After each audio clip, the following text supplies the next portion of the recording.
Hello दोस्तों, स्वागत है आपका स्पार्क कोचिंग सेंटर में। तो गाइस, आज की क्लास में हम पढ़ने वाले हैं क्लास 11th की पॉलिटिकल साइंस का अध्याय नंबर 2 जिसका नाम है भारतीय संविधान में अधिकार। ठीक है, इससे पहले हमने चैप्टर फर्स्ट करवा दिया था। अगर आपने उस वीडियो को नहीं देखा है तो प्लेलिस्ट बनी हुई है, आप उस वीडियो को जरूर देखें ताकि कहीं ना कहीं आपको अच्छी तरीके से सारी चीज़ें समझ में आ सके।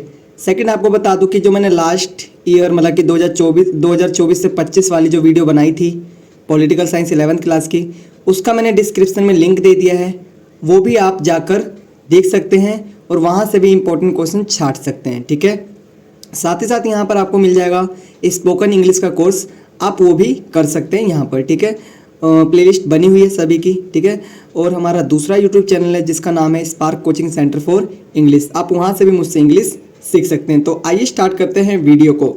उससे पहले बता दूँ कि आपके क्लासमेट्स जो भी हैं 11th क्लास में, आपके फ्रेंड सर्कल में हो गए, रिलेशन में हो गए, या फिर जो भी आसपास आपको ज़रूरतमंद लगे, उसको ये वीडियो जरूर भेजिएगा ताकि कहीं ना कहीं वो अच्छी तरीके से चीज़ों को सीख सके। तो आइए स्टार्ट करते हैं। सबसे पहले मैं यहाँ पर बताऊँगा महत्वपूर्ण जानकारी। ठीक है, जो हमें इस चैप्टर के बारे में कुछ चीज़ें जाननी चाहिए। ठीक है, देखिए, पहला है संविधान के भाग 3 में मौलिक अधिकारों का वर्णन किया गया है, अनुच्छेद 12 से 35 तक। ठीक है, तो पेपर में क्वेश्चन आ जाए कि संविधान के कौन से भाग में मौलिक अधिकारों का वर्णन है, तो आपको लिखना है भाग 3 में। ठीक है, कितने से कितने अनुच्छेद तक, तो 12 से 35 तक। ठीक है, आगे बता रखा है संविधान के भाग 4 में राज्य के नीति निर्देशक सिद्धांतों का वर्णन किया गया है, अनुच्छेद 36 से 51 तक। ठीक है, जैसे देखो, मौलिक अधिकार भाग 3 में दिए गए हैं, तो जो संविधान के भाग 4 में राज्य के नीति निर्देशक सिद्धांत हैं, यानी कि इस चैप्टर में दो ही टॉपिक हैं, एक है आपका मौलिक अधिकार और दूसरा है राज्य के नीति निर्देशक तत्व। ठीक है, इन दोनों को आपको बहुत डीपली पढ़ना है। आगे देखिए, आगे है राष्ट्रीय मानवाधिकार की स्थापना 12 अक्टूबर 1993 को हुई थी। जो राष्ट्रीय मानवाधिकार है, जिसने मचल आलूक को और जो मजदूर थे उनकी जो रक्षा करी थी, ठीक है, उनके द्वारा वो किसके द्वारा की गई थी, मानवा अधिकार के द्वारा, राष्ट्रीय मानवा अधिकार के द्वारा। तभी तो बेचारे कहीं ना कहीं छूटे। ठीक है, तभी कहीं ना कहीं उनका शोषण का जो विरुद्ध अधिकार था, मतलब जो उनका अधिकार है, उनको मिल पाया। ठीक है, क्योंकि ये मानव के अधिकार की बात करता है। इसमें पेपर में आ जाएगा 1 नंबर का क्वेश्चन, तो आप यहाँ से अच्छे से प्रिपेयर कर लीजिए ताकि कहीं ना कहीं आपको पेपर में कोई भी प्रॉब्लम ना हो। और आगे देखते हैं, संवैधानिक उपचारों का अधिकार को डॉक्टर भीमराव अंबेडकर ने संविधान का हृदय और आत्मा कहा है। देखिए, जो डॉक्टर भीमराव अंबेडकर हैं, जो संविधान के प्रारूप समिति के अध्यक्ष थे, ठीक है, तो उन्होंने क्या कहा है कि जो संवैधानिक उपचारों का अधिकार है ना, मतलब कि 6 मौलिक अधिकार हैं, 6 में से जो लास्ट वाला है संवैधानिक उपचारों का अधिकार, वो सबसे महत्वपूर्ण अधिकार है। ऐसा किसने कहा है? ऐसा कहा है भीमराव अंबेडकर ने।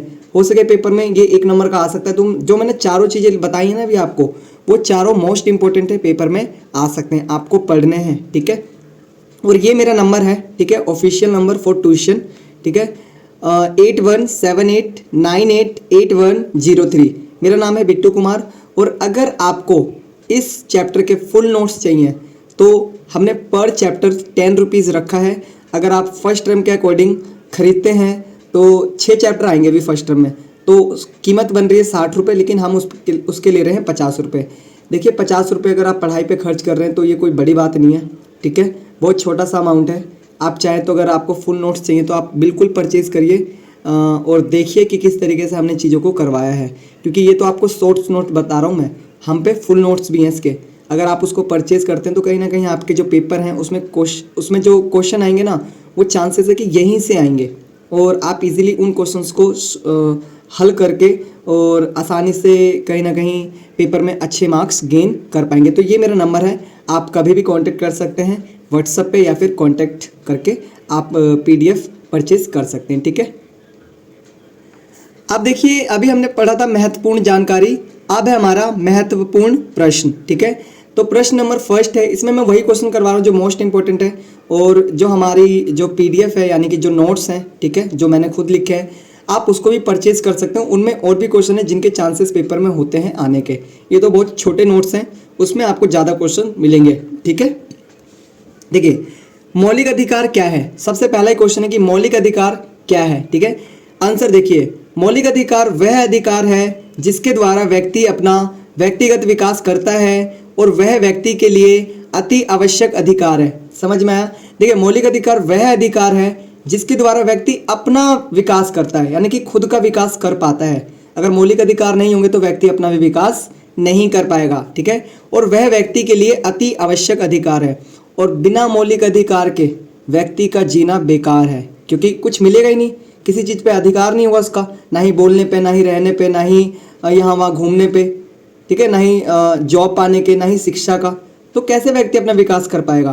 तो व्यक्ति का विकास तभी हो सकता है जब उसको मौलिक अधिकार मिल रखे हों। ठीक है, अगला मोस्ट इंपॉर्टेंट क्वेश्चन है निवारक नजरबंदी क्या है। ठीक है, बहुत इंपॉर्टेंट क्वेश्चन है जो मैं करवा रहा हूँ ये। ठीक है, ऐसे ऐसे क्वेश्चंस हमारे पास बहुत है नोट्स में, आप चाहें तो नोट्स परचेज कर सकते हैं।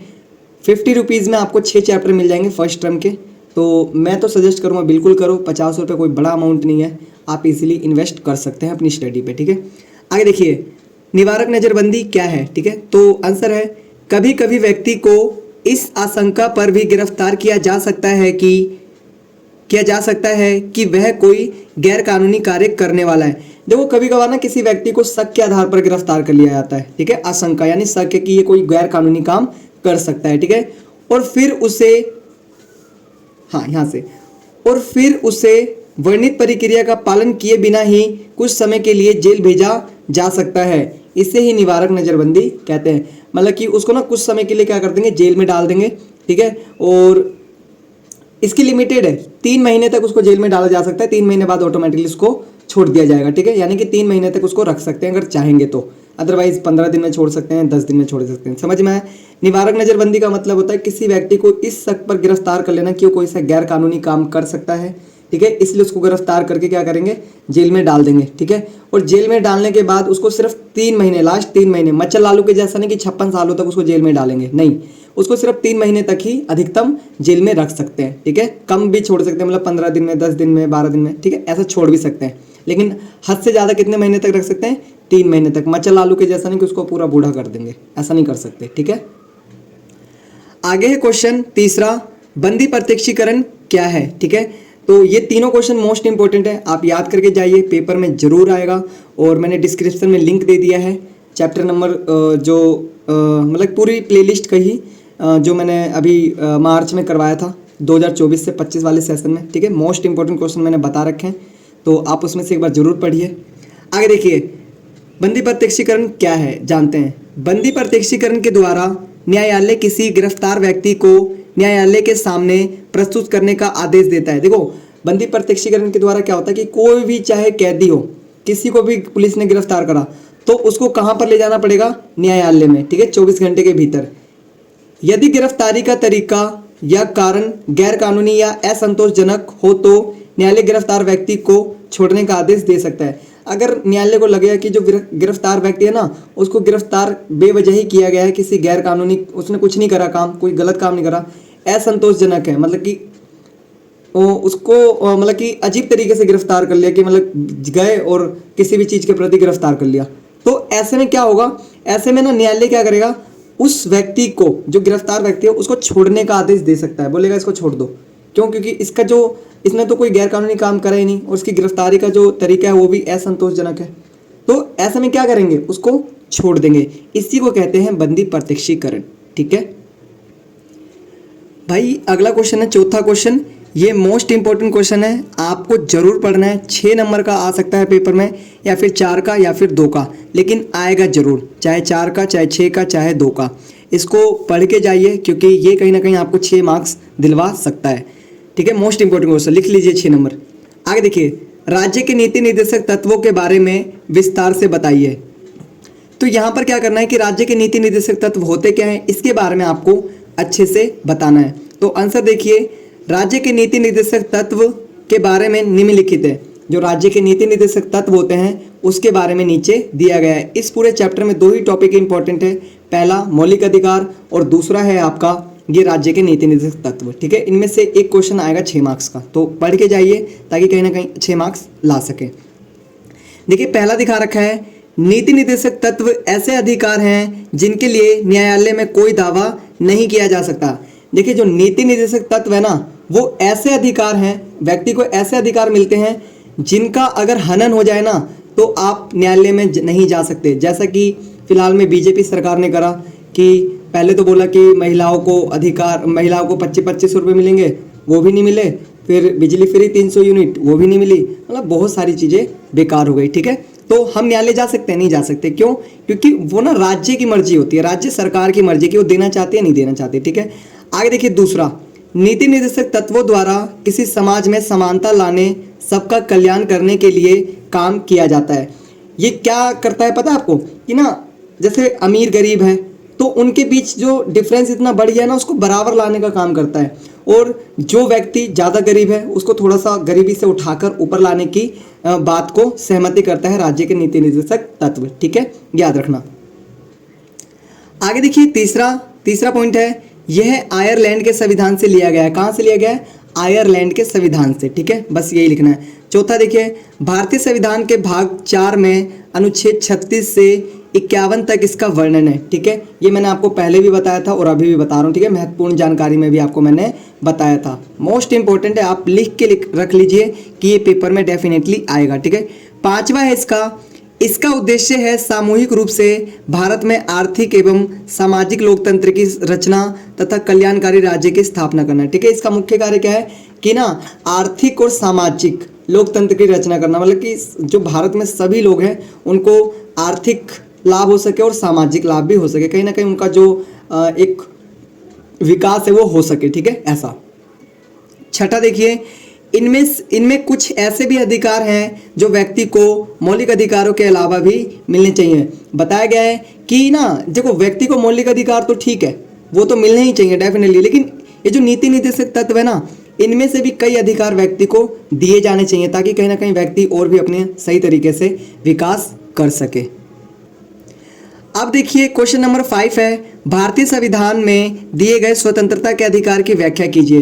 तो देखिए जो भारत के संविधान में स्वतंत्रता का अधिकार दिया गया है ना 19 से 22 तक, उसका हम डीपली वर्णन करेंगे यहाँ पर। हालांकि आपको ना अधिकार जो समानता के अधिकार से और लास्ट में संवैधानिक उपचारों का अधिकार तक आपको पढ़ना है डीपली। ऐसा क्यों करना है? उसका रीज़न है क्योंकि अगर आप ऐसा पढ़ेंगे तो कहीं ना कहीं आप पूरे अधिकार के बारे में जान पाएंगे, पूरे मौलिक अधिकार के बारे में जान पाएंगे। और मौलिक अधिकार 6 होते हैं। ठीक है, देखिए स्वतंत्रता का अधिकार भारतीय संविधान के अनुच्छेद 19 से 22 में दिया गया है। ठीक है, ये भी आप एक पॉइंट लिख सकते हैं आप चाहें तो।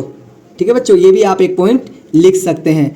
आगे देखिए, पहला पॉइंट है, प्रत्येक नागरिक को भाषण देने और विचार प्रकट करने का अधिकार है। देखो भारत में ना स्वतंत्रता के अधिकार के अंतर्गत हमें क्या मिलता है कि प्रत्येक नागरिक को भाषण देने और विचार प्रकट करने का अधिकार है। मतलब कि हर व्यक्ति यहाँ पर भाषण दे सकता है, उसको अधिकार है, और अपने जो भी मन में विचार आ रहे ना उसको प्रकट कर सकता है, उसको समाज के सामने रख सकता है। ठीक है, उसको ये अधिकार है।